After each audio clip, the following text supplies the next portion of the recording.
Jadi kalau satu kali Anda melamar kemudian ditolak pekerjaan, jangan langsung simpulkan tidak diberi. Alhamdulillah ya Allah yang telah memberikan kepadaku rizki yang baru berupa penolakan ini untuk menguatkan iman dan mentalku untuk menjemput rizkimu yang lebih baik daripada ini. Jelas ya?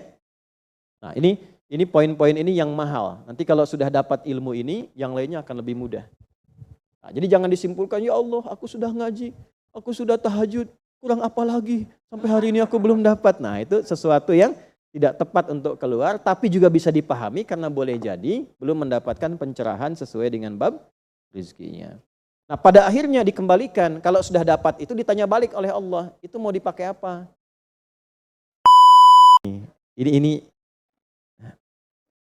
Ini rumusnya ya. Ini jarang diketahui ini, tapi insya Allah kalau paham ini, insya Allah senang menikmati. Tapi jaga ya, ini rahasia di antara kita aja nih. Gini, dalam fikih rizki itu ada 3 hal yang pokok. 1, rizki itu akan diberikan. Rumusnya ya, akan diberikan saat ikhtiar kita keluar. Apapun jenisnya. Sudah jelas itu? Ya.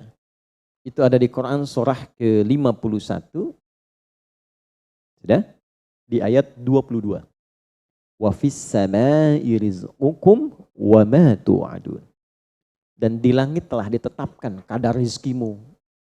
Dan dijanjikan oleh Allah pasti diberikan. Nah, kapan itu diberikan? Ketika ikhtiar kita keluar. Jadi yang laki-laki, yang ikhwan ini, contoh ini, kita sudah siap saja untuk keluar, baru bawa map melangkah untuk menjemput rizki Allah, ya, itu sudah ditetapkan keluar. Cuma sampainya kapan kita terima, nanti ada aturan lagi yang mengikat. Ya, sesuai dengan kadar niat nanti. Niatnya apa nih? Apakah mencari rizki untuk kebutuhan dunia saja? Apakah mencari rizki untuk mendapatkan ridha Allah? Ya kan? Niatnya bisa berbeda. Nah, berdasarkan niat itu nanti Allah arahkan untuk mendapatkan yang terbaik. Tapi berlaku hukum kedua, ikhtiar Anda itu telah mengeluarkan rizki dan tidak akan menguranginya.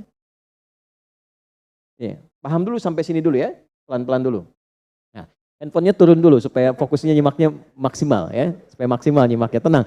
Ini direkamnya bisa diulang nanti kalau supaya maksimal ngelihatnya. Jadi ini yang pertama dulu.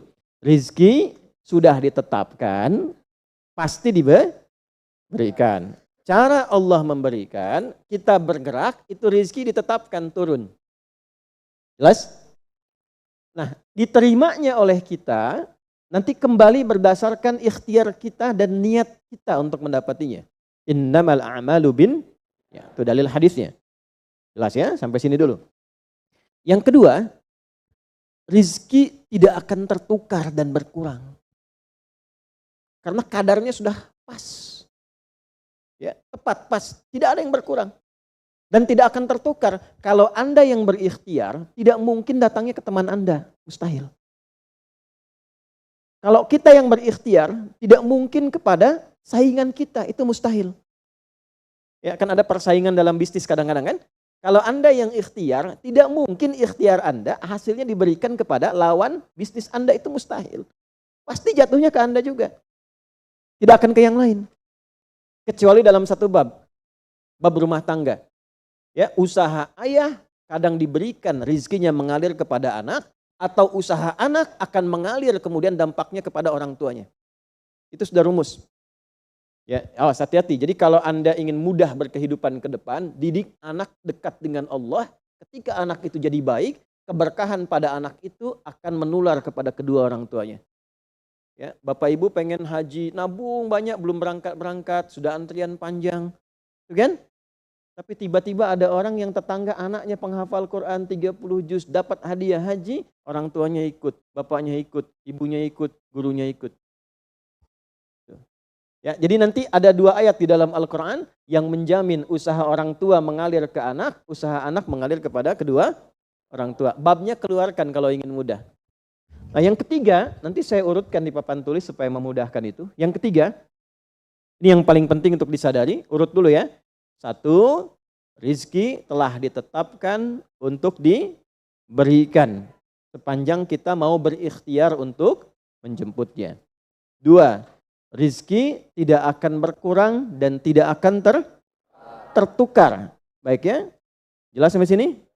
Nah, ketiga, ini yang paling penting. Fokus ini dengan baik. Rizki akan ditentukan keberkahannya berdasarkan nilai keimanan seorang hamba. Catat ya, rizki akan ditentukan kadar keberkahannya. Saya bicara berkah dulu tuh.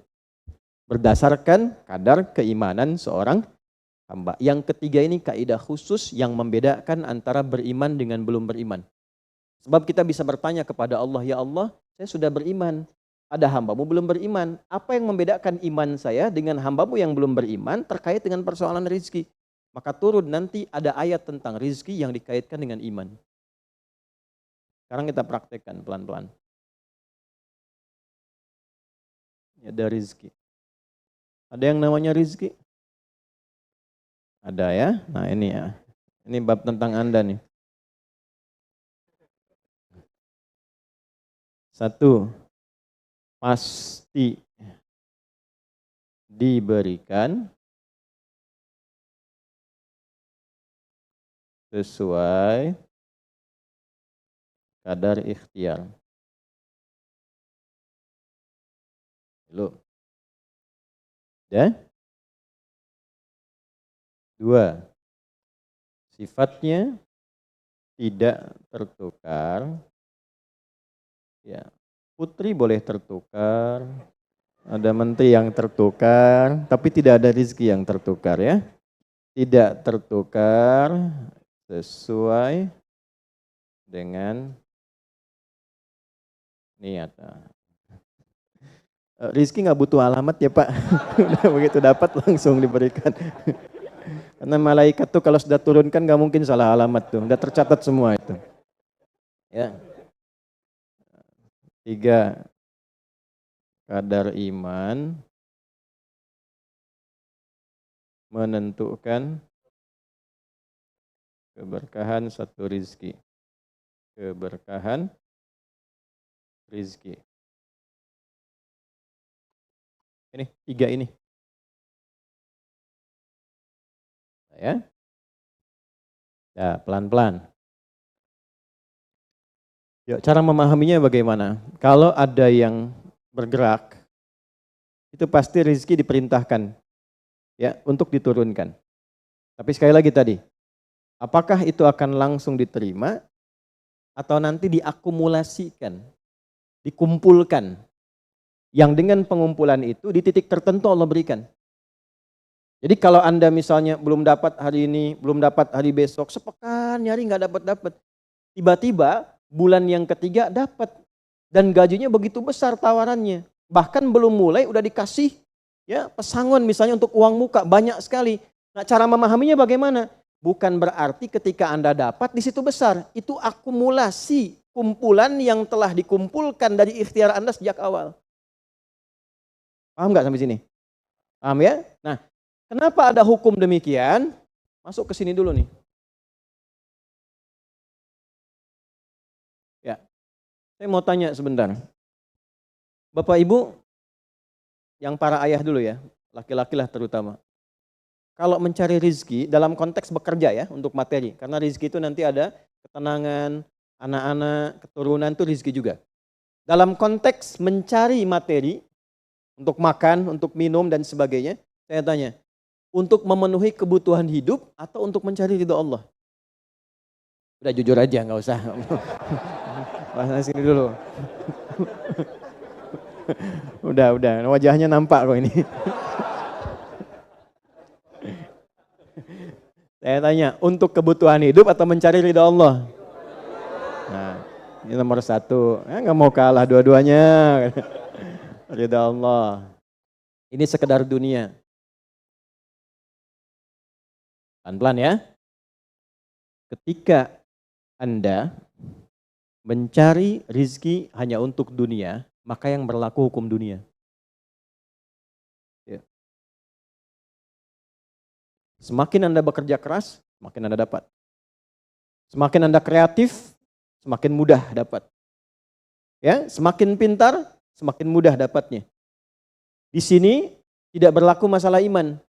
Karena semua sama, Allah tetapkan hukum dunia. Siapa yang bekerja keras, siapa yang mau kreatif, siapa yang punya inovasi, siapa yang makin pintar, mudah dia mendapatkan dunia. Ada ilmu menambah, dunia dapat. Man arada dunia, kata Imam Syafi'i, fa'alaihi bil ilmi. Siapa yang ingin menguasai dunia, dengan ilmu bisa dapat. Ini. Ada ilmu kreativitas, ada serius, sungguh-sungguh. Kerja yang serius, sungguh-sungguh. Itu kan? Di Tiongkok itu kalau datang ke satu tempat ketukin tiap pintu nawarin barang. Ya, barang ditawarin 1, 2, 3, 4 saking seriusnya. Orang mengerjakan apa, dia cari yang lain. Pernah dulu ada orang bukan muslim ke Saudi, mampir ke Jeddah hanya untuk lihat jemaah haji itu beli apa. Setelah itu dia pulang ke Tiongkok, ke Cina, ya. Musim berikutnya itu made in China. Semua buatan Cina tuh, yang tasbih Cina, yang sajadah Cina, dan harganya jauh di atas harga-harga standar. Itu tuh. Jadi kalau misalnya orang serius, sungguh-sungguh kreatif, inovasinya ada, bisa buat sesuatu yang orang lain nggak buat, dia bisa sukses. Hukum dunia. Gitu. Tapi semua apa yang didapatkan pun untuk memenuhi kebutuhan dunia saja. Nafsu ada di situ, persaingan ada di situ. Ya, popularitas ada di situ. Makanya orang-orang yang kerjanya orientasi dunia itu pada umumnya, pada umumnya apa yang didapatkan hanya untuk memenuhi kebutuhan nafsunya saja. Selesai sampai sini. Nafsu itu kan nggak berhenti. Makanya perlombaannya berapa banyak? Ayo siapa yang duluan dapat 10 triliun? Siapa yang duluan dapat 20 triliun? Dunia. Dan nggak akan berhenti. Begitu dapat pengen nambah lagi. Dapat pengen nambah lagi. Walaupun yang dipakai mungkin tidak sampai ke situ. Sekarang saya tanya Anda ya, mengumpulkan sesuatu yang tidak Anda gunakan, bermanfaat tidak? Ya, Ibu misalnya mengumpulkan kayu bakar banyak sampai seruangan masjid ini Bu. Ya, tapi yang Ibu pakai sehari cuma 1. Ya, dikumpulin 1, 2, penuh, tapi yang dipakai 1. Tapi nggak pernah puas melihat pengen lagi, sampai 10 masjid kayu dikumpulkan. Yang dipakai cuma 1. Kira-kira perbuatan semacam ini bermanfaat tidak? Nah, jika ada orang yang banyak bekerja, hanya membutuhkan sesuatu untuk memenuhi keinginannya saja, ketahuilah Anda terjebak dalam kehidupan duniawi. Mohon maaf sebesar-besarnya ya. Jadi kalau bekerjanya hanya untuk tambah tabungan lagi, cek saldo, bandingkan dengan teman-teman, tapi dari apa yang dikumpulkan tidak membuat Anda lebih baik. Ya, yang paling bahaya tuh gini, pas sakit carinya obat generik. Padahal kayaknya minta ampun gitu. Ya, itu menunjukkan bahwa ada sifat dunia yang menguasai. Pada diri pribadi pun bersifat masih kikir. Nah ini ya, ini yang berbahaya ini. Ya, kalau bekerjanya nggak ada masalah, serius dapat nggak ada masalah. Cuma yang dapat ini mengeluarkannya seperti apa? Kalau hanya mengumpulkan, hanya pamer, hanya untuk update, dia mau menyampaikan dengan pamernya, pakai hukum dunia, nggak bisa disalahkan dalam konteks dunia. Walaupun secara moral dalam hukum agama ini tidak dibenarkan. Jelas nggak sampai sini? Ya, sekarang saya tanya, ada nggak orang misalnya OKB misalnya, orang kaya baru gitu. Nah, baru kaya langsung pasang status, ada yang begitu? Ya, dapat mobil baru pasang status, ada yang begitu? Nah, ini biasanya semakin banyak dilakukan terjebak dengan hukum dunia. Tugas kita mendoakan, bukan mencela. Oh, pasti si itu tuh. Bukan ya. Jangan seperti itu. Ya, tugas kita mendoakan kembali dan sehingga dengan doa itu mudah-mudahan sampai kepada jiwanya untuk bisa berubah. Sehingga diarahkan pada yang lebih baik. Tapi maksud saya begini, kalau ada di antara yang ngaji itu terpedaya dengan sistem seperti ini, dia bekerja, tambah lagi, tapi penambahan itu alhamdulillah tidak membuat kehidupannya lebih baik dan bermanfaat, dia terjebak dalam kehidupan dunia. Pada akhirnya berlaku hukum akhir dunia. Hukum akhirnya? Fana. Dunia itu kan punya 2 arti, satu cepat, yang kedua rusak. Cepat gak terasa, kayaknya baru kemarin kita ngaji ya, sekarang ketemu lagi. Cepat tuh. Ya ketemu teman, kayaknya baru kemarin main sama-sama. Ternyata sekarang udah punya cucu 4 gitu. Ya? Itu dunia tuh. Itu hukum dunia, cepat. Ya, cepat. Yang kedua rusak. Semua dunia itu akan fana, rusak, sifatnya hilang, habis. Kalau bukan kita meninggalkan dunia, dunia yang meninggalkan kita duluan. Ini saya sering katakan, ini ada gelas nih, menampung air. Airnya habis, didiamkan saja, jangan diapa-apakan. Ini kotor, rusak sendiri. Anda punya handphone, elektronik, simpan aja, nanti rusak sendiri. Sifat semua dunia itu rusak. Ya, di sepanjang kita berada di dunia, tubuh pun gak abadi. Yang ganteng-ganteng akan hilang dengan sendirinya gantengnya. Makanya ibu kalau cari suami ganteng nanti rugi tuh. Ya. Baik, sama, istri juga demikian, yang perempuan demikian. Semua selama di dunia hukum berlaku.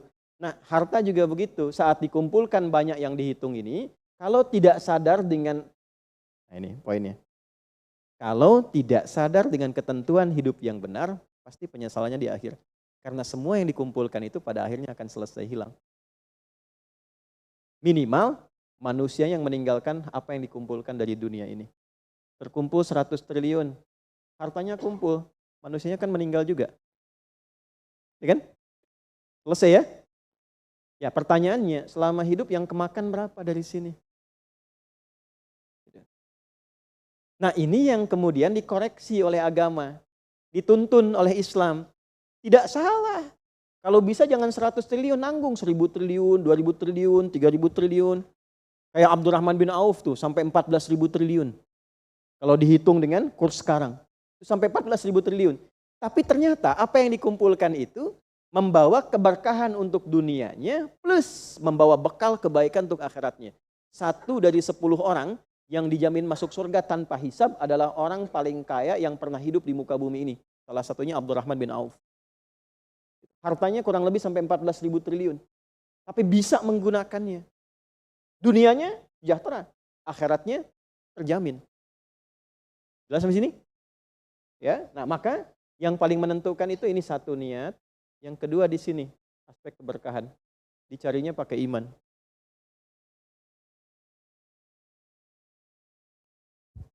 Maka niatkan yang pertama, upayakan setiap pencarian itu gunakan fungsi imannya untuk mencari ridha Allah.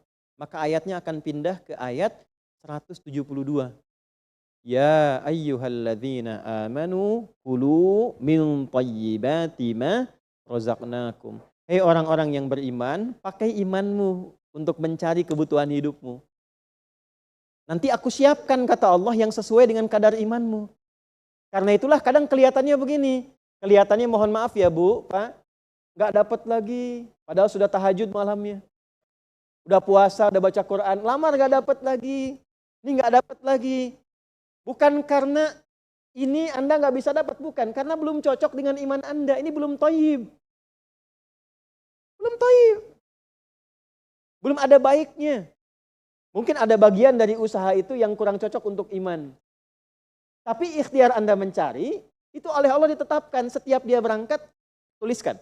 Siap turunkan, siap turunkan. Cuma kapan diturunkan? Nah, itu kadang-kadang ada latihan untuk menguatkan keimanan kita. Sampai kita melewati semua perjalanan pencarian rezeki itu, baru diturunkan. Dan hebatnya, dalam mencari ini, Allah berikan bonusnya. Ada bonus pengalaman. Pernah sakit, pernah capek, pernah naik ini, pernah naik itu, tanpa sadar itu yang menempa dirinya menjadi sosok yang lebih kuat, lebih baik, yang ketika rezekinya diberikan seutuhnya, dia sudah bisa menggunakan rezeki ini sesuai dengan pengalaman sebelumnya. Nah, yang mahal tuh ini. Makanya Abdurrahman bin Auf itu kan diambil dulu, dirampas hartanya, berangkat 400 km, jalan kaki, nggak bawa apa-apa, dipakai dulu ilmunya, belajar dulu jadi penyalur, dapat upah, dapat bonus dulu, baru dipakai lagi. Tapi perjalanan itu menempa hidupnya dengan iman sehingga jadi orang terkaya yang pernah tercatat dalam kehidupan di bumi sampai hari ini. Jadi kalau satu kali Anda melamar kemudian ditolak pekerjaan, jangan langsung simpulkan tidak diberi. Alhamdulillah ya Allah yang telah memberikan kepadaku rizki yang baru berupa penolakan ini untuk menguatkan iman dan mentalku untuk menjemput rizkimu yang lebih baik daripada ini. Jelas ya? Nah ini poin-poin ini yang mahal. Nanti kalau sudah dapat ilmu ini, yang lainnya akan lebih mudah. Nah, jadi jangan disimpulkan, ya Allah aku sudah ngaji, aku sudah tahajud, kurang apa lagi? Sampai hari ini aku belum dapat. Nah, itu sesuatu yang tidak tepat untuk keluar, tapi juga bisa dipahami karena boleh jadi belum mendapatkan pencerahan sesuai dengan bab rezekinya. Nah, pada akhirnya dikembalikan, kalau sudah dapat itu ditanya balik oleh Allah, itu mau dipakai apa? Toh pada akhirnya aku yang cukupkan. Ya, falyanzuril insanu ila ta'ami. Yang pertama kebutuhan makan kita pastikan dengan baik. Allah yang kasih, masa digunakannya untuk mencari yang tidak baik? Jelas?